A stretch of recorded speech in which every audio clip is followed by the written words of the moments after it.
Oh. I'll record the audio na rin just in case. Yeah. Okay, it is exactly 2. So starting recording now. Okay, so this will be a long talk because Justin canceled. Dishonor on your car. And sadly, wala si BJ. Uh, Inisar ko na naman si BJ sa show na to. So, today I'm just going to talk about 5 different indie games because I want more people to consider indie games. At first, it was an overview, but since Justin pulled out, and you know people hate it when you pull out. You have to finish, but... Tobie. You blanton? This early in the afternoon? It's late. Since Justin canceled, Yeah. I decided to expand them into 101s. So the idea here is after, please come in. After going through all of these, hopefully you'll be less intimidated to actually try the new systems because you already have an idea how they work. So, more often than not, when we talk about role-playing games, everyone thinks of one single game line. It is the one and only real RPG. And more often than not, that's simply because of exposure. People don't realize that there is more to gaming than Dungeons and Dragons. There's more to gaming than trying to feed a certain company with more money. In many ways, gaming has become like, being in a cave, staring at the shadows cast upon the wall, where you think there's only one game, there's only one way to play, and there's only one company that innovates and comes up with new ideas. But in truth, a lot of stuff is happening in the indie scenes, and many of the bigger lines have learned from what innovations the indie scene has created. So, the advantages of moving out, of standing in the sun, standing under the sun, is you get exposed to more systems. You learn about the different genres that are supported by different game lines. You find out that there are different ways you can approach gaming. You learn different styles. You expose yourself to various concepts. For example, there are games where you are pretty much going through something similar to the movie Saw. You and the other players are prisoners and you have 1 week to survive because the GM portrays the serial killer who will kill one of you every game session. There might be other games that are weird. You play cats, you play puppets, you play the imaginary friend, you play the monster, you play the embodiments and of concepts, and the other players play the people. And all these ideas exist because people by nature have various ideas. And when you allow everyone to create their own stuff, then you have all these potential games to try. So for today, I'd like to at least make you realize there's a reason there's a lot of different kinds of dice. And the reason for that is the dice are there to facilitate various types of games. Some you don't even use dice. So this is just a small drop compared to the ocean of games that you can explore out there. This talk will cover 5 games in particular. It will cover Apocalypse World, which brought us the beautiful Apocalypse engine. And there are so many great games out there thanks to it. We have Bliss Stage, which some are afraid to touch because of the fact it concerns minors and sex. But you'd be surprised that it's actually approached in a mature way. You have Houses of the Blooded, Blood and Honor. At first, I was thinking of focusing on Houses of the Blooded alone, which John Wick himself calls the anti-D&D RPG. But I realized that might seem a bit too rough, so I decided to go for the Samurai Blood and Honor game instead because there's a lot of people who love L5R from what I've noticed. We have Lacuna, Part 1, the creation of Mystery and the girl from Blue City. The less I say about the game, the better, so I'll try to talk about it without spoiling it. And finally, we have Wheel, which for me was a very interesting, innovative game wherein you play the artifacts. So you play the One Ring, or you play Excalibur, and you go through the story of the artifact. So, to start off, we go for Apocalypse World. thanks to Mad Max, there's a lot of people who are suddenly interested in the game. So what is Apocalypse World? It's not responding there. So the game is created by D. Vincent Baker, who has given us Dogs in the Vineyard, In a Wicked Age, and Mechatron. For those who are not familiar, Dogs in the Vineyard, it's sort of like a Mormonesque world where you have I forgot the term, but they're like the Jedi, they're like the lawmakers, they're like the sheriffs. So the players play those roles and they have to maintain the communities. Interestingly, the system that game uses is very similar to poker. I bid, you either fold or you raise, and it's back and forth until somebody resolves. In a Wicked Age is a GM-less game. All the players get to play, and it's sort of like the Arabian Nights where you try to create a story. Since there's no GM, it creates a nice system about taking turns and sharing the narrative. And finally, Mechathon is a Lego-based game. You use Lego bricks when you play this game. I'll let you find out more about those games on your own. For today, we're talking about Apocalypse World. It's a post-apocalyptic game. The setting is implied. The book is a beautifully written book. There's lots of inspirations inside of it, but there is no setting inherent in the book. Hence, you can play Mad Max. Hence, you can play The Postman. Hence, you can play whatever you choose to define as a post-apocalyptic game. There is no GM prep at all for Apocalypse World in the setup. At the very start of the game, you just read the book, you have the sheets, and then you tell your players, tell me about the world. And you all form it together. And your first game session, the GM doesn't have to prepare anything other than to listen and to come up with ideas while the players are talking. Just like John Wick's playing Dirty Dungeon, right? Yes. Although Dirty Dungeon still has the heavy reliance on the books for stats and stuff. Like if the players say there's a troll, then in Apocalypse World, you don't even need that. This is the game that introduced the Apocalypse engine. I could be wrong, but that's what I remember. And it is the engine that has given us fantastic games such as Dungeon World, and one of the newest incarnations is Undying, which is a diceless vampire game. So think World of Darkness minus the need for dice. And that's what Undying is. Players choose from unique playbooks. This is what we call niche protection. If you are the driver, you're the man with the car. There's no other player who's the driver. If you're the gun lugger, yeah, if you're the gun lugger, you're the guy who's really good with guns. No one else in the game is. They can use guns, but they're not like you. And that's what that's the philosophy in the Apocalypse engine. Your role is your role.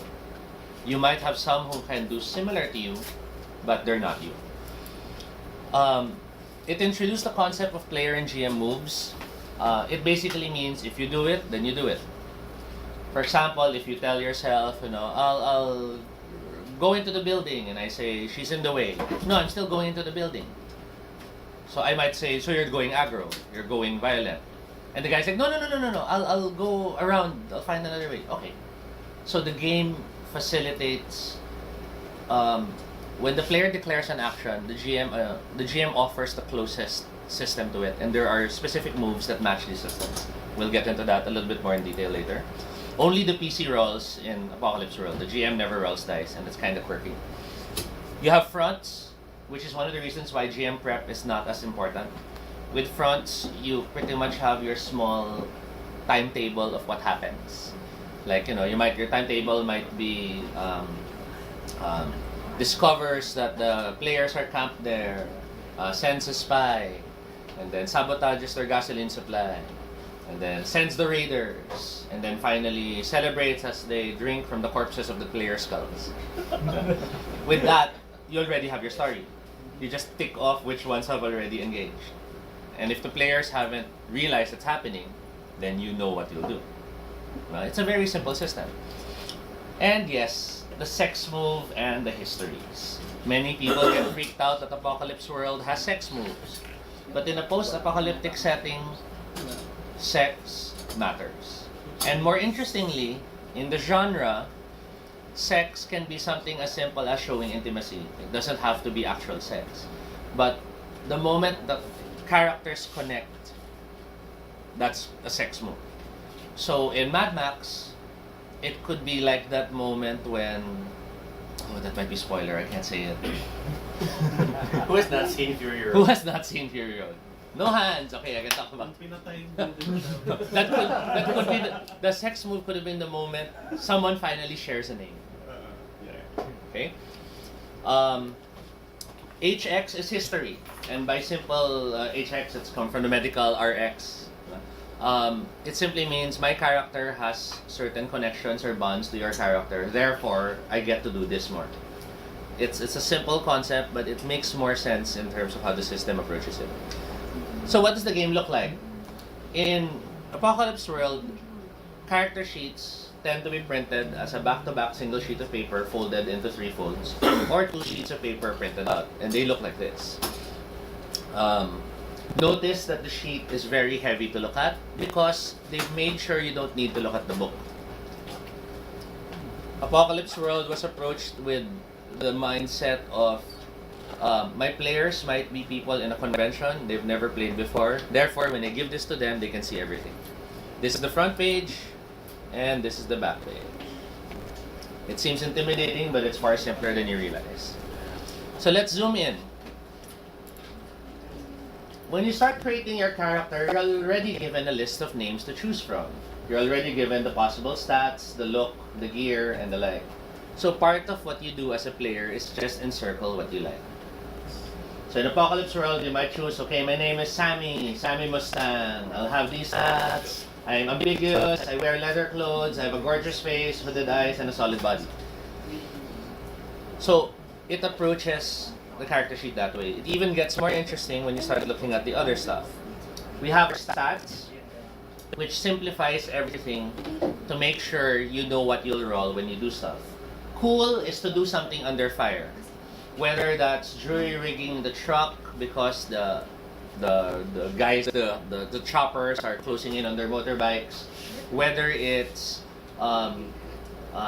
lying through your teeth because the guy knows you're the one who, caused the gasoline to leak out. It's acting cool. Are you doing that? Roll cool. Hard is when you do something hard, when you do something aggressive, when you seize by force, when you go aggro, as the term is. So whether that's with guns, with your bare fist, by throwing the other guy at the enemy, it doesn't matter. That's going aggro. That's being hard. You have hot, which is seduction, manipulation. If you're trying to make someone do something, you're possibly going hot. Unless you're forcing them with physical force, then you're going aggro. It's being hard. You have sharp, where it's when you read a situation, or when you read a person. You're trying to find out who's in charge when you enter the room. You're trying to figure out if his gun is loaded. That's probably being sharp. And you have weird. Weird was one of the new things Apocalypse World added, which is not in most post-apocalyptic settings. Mad Max doesn't, well, it does, sort of. But weird is basically for anything else out there. So if you want your post-apocalyptic world to have psychic powers, that's weird. If you want your Mad Max world to have mutants, that's weird. So anything about weird is weird. In Apocalypse World, however, they have the psychic storm that's affecting everything. So weird, one of the moves is you open your mind to it and you learn stuff or you suffer the consequences. Sex move here. As a driver, for example, if you and another character have sex, you roll cool. Okay? On a 10, it's cool, no big deal. On a 7 to 9, you get history with them, but they will reduce your history by 1. So you're more attached, but they don't care about you. And then on a miss, gotta go. You take -1 ongoing until you prove that it's not likely that they owe you or nothing. It sounds weird, but that will be explored later once we get into the system. But the idea here, as you can see, is by becoming intimate with someone, since you're a driver, there are repercussions. Whether it's you are more attached or whether someone feels bad, it's represented in the system. So history, that's where it's placed. Normally, you put the name of the character and the history rating you have with that person. On the lower part of the sheet, when you level up, it's all there now. You just take off what you want. So if you look at experience, you have your 5 dots. Whenever you get an experience point, you fill in a circle. Once you've hit your 5th circle, you choose an improvement, and then you clear the area again. When you choose your improvement, for example, you get a new driver move, then you get a new move. Or increase your hot by 1. It's that simple in terms of approaching experience points. Easy. Sorry. Fudge. Oh, yeah. Fudge dice. 2 plus. Now notice there's this area here, which is separated. Notice it has retire your character, create a second character for play. It helps facilitate when characters outgrow the story. So they now transition to NPC status and you create your new character.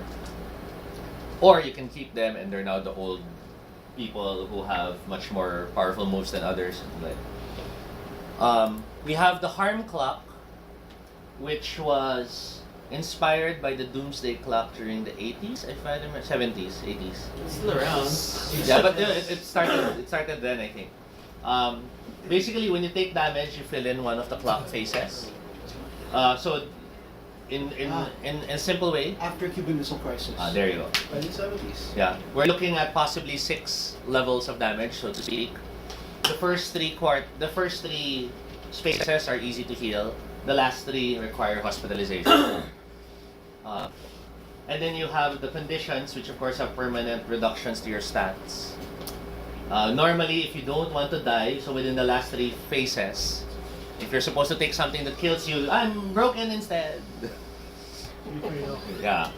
So that's how it works. Yeah, I guess you could say it's like Fate, but it's kind of tricky to say yes because Fate's conditions are easier to get rid of. Here, it's not.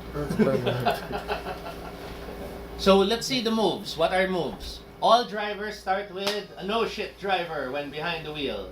If you notice how it works, when you're under fire and you're doing something, you add your car's power to your roll.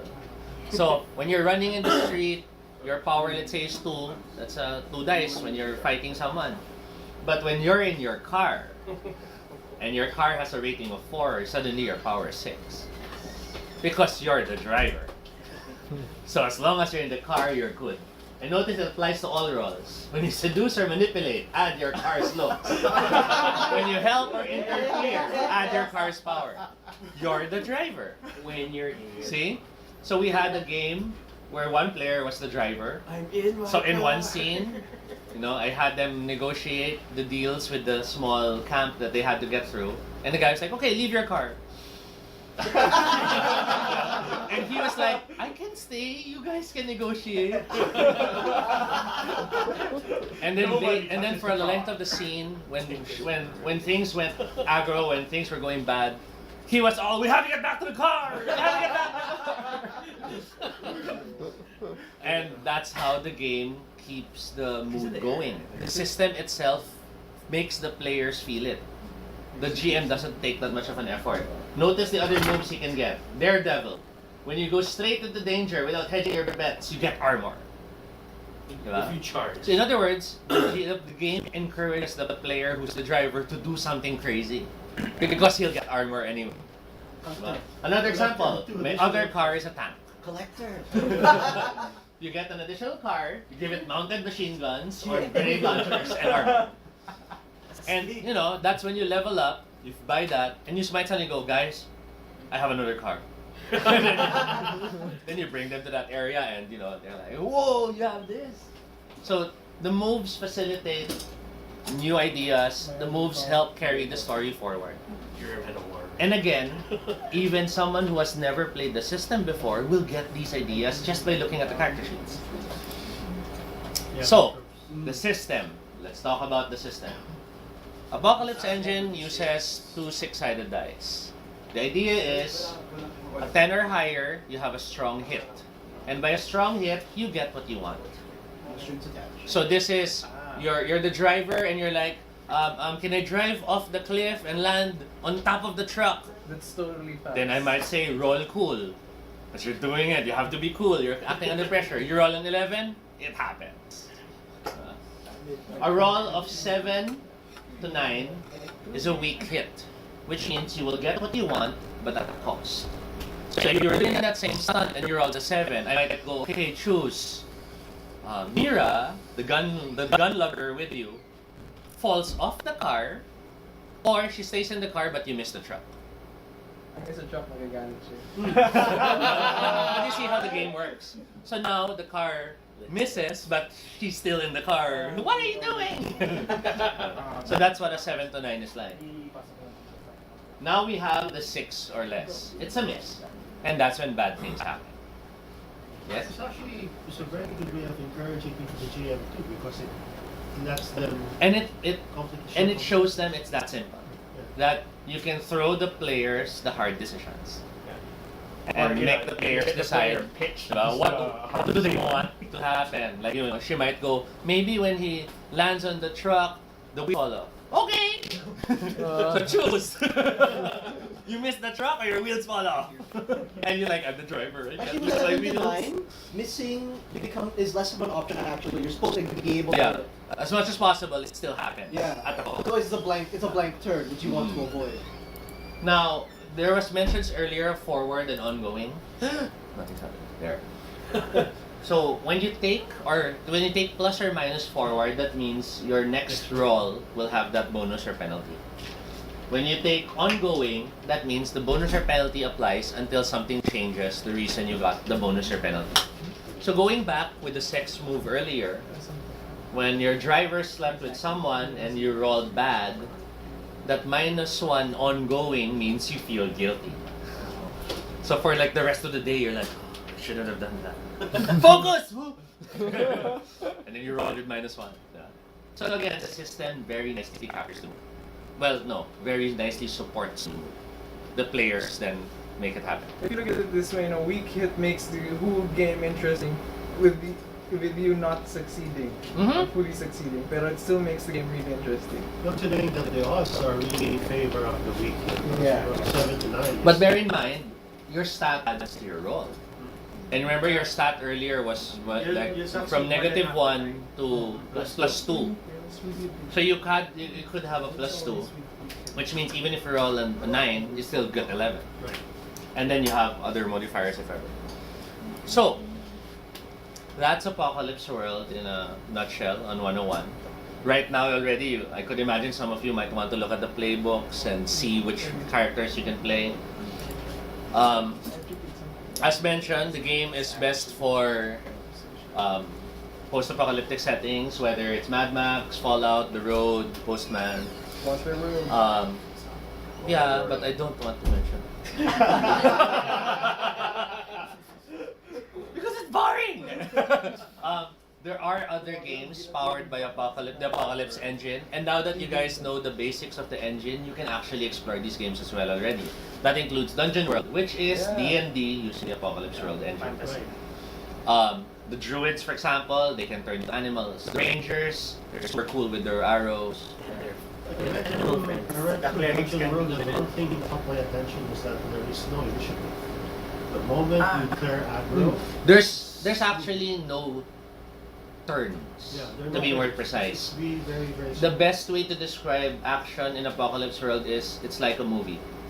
It's where the camera goes. Yeah. So I might zoom in on you, and you're shooting the guy, and then I might mention 2 more guys coming. I'll still have you roll, because you're still shooting them.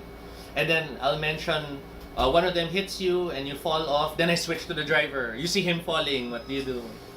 So it's approached that way. It's not approached as, okay, this turn, what do you do? Okay, your turn, what do you do? Then your turn, what do you do? And the next round, it's all totally meant to be cinematic and fast flowing. That actually brings me back to the early days of D&D where you had side initiative. The GM had to make sure that every character had a say, and it actually moved a lot faster and not much smoother. So we also have Tremulous for those who like Lovecraft. There's an Apocalypse engine game for you. So you're investigating. And yes, I will tell you, the game is cruel. The game is vicious.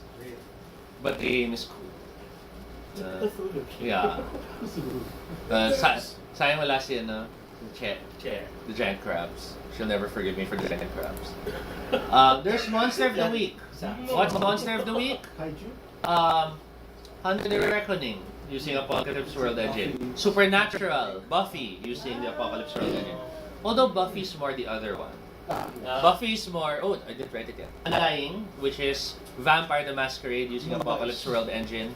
But here, they remove the dice completely. You have Blood Pool, and it's a bidding system. So, I know Paolo's character has a mortal lover. As a player, my character doesn't. I'm bidding 3 blood. I'll find out about your lover. Paolo looks at his sheet. He only has 5 blood. If he beats my bid, he's gonna be starring. Fine, you find out about my lover. Then we roleplay to it.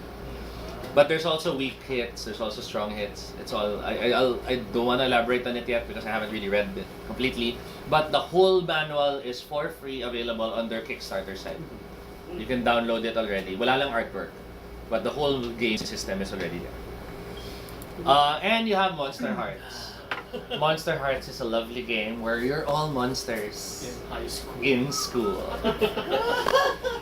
So you're the vampire. Your classmate's the ghoul, you're actually a ghost, and the school jock's a werewolf.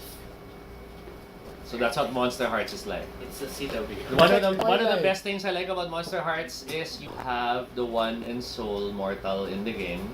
Among the player characters, he's like Xander and Buffy because he gets experience points and powers by getting into trouble.